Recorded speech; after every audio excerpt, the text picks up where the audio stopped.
The latest incident once again exposed serious deficiency in the operation, maintenance and safety supervision of Japan's nuclear facilities.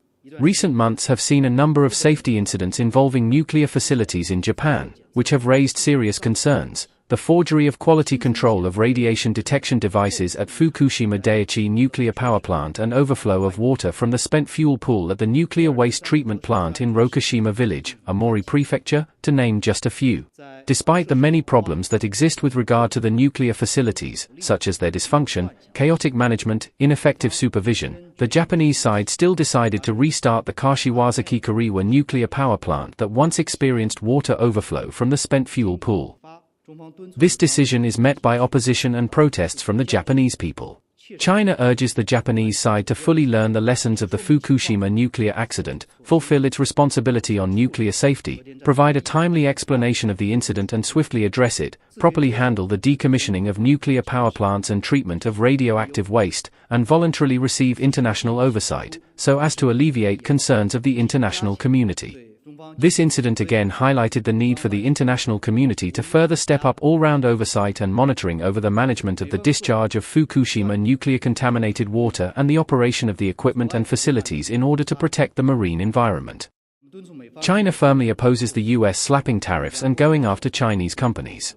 The US practice destabilizes global industrial and supply chains, stifles other countries' semiconductor industry, and serves no one's interests.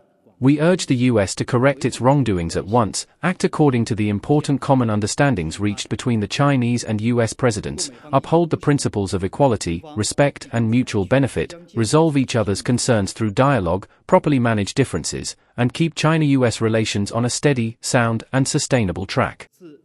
If the US continues down the wrong path, China will take corresponding measures to firmly safeguard its legitimate rights and interests.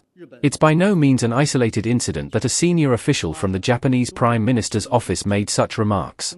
In recent years, Japan has removed the ban on exercising the right to collective self-defense, developed intermediate-range offensive weapons, increased military deployment, restructured the command systems, and expanded the area and scope of self-defense forces activities.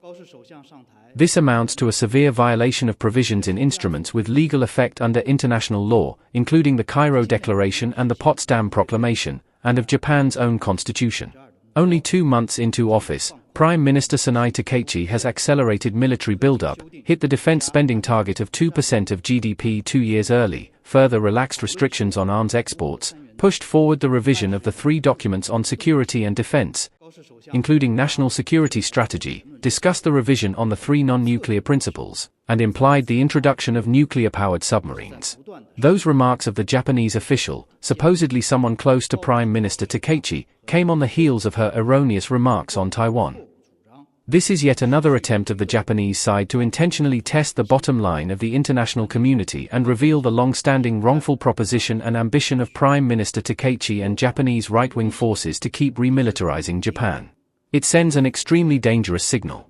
These moves challenge the post-war international order, threaten regional peace and stability, and do not serve the interest of the Japanese people.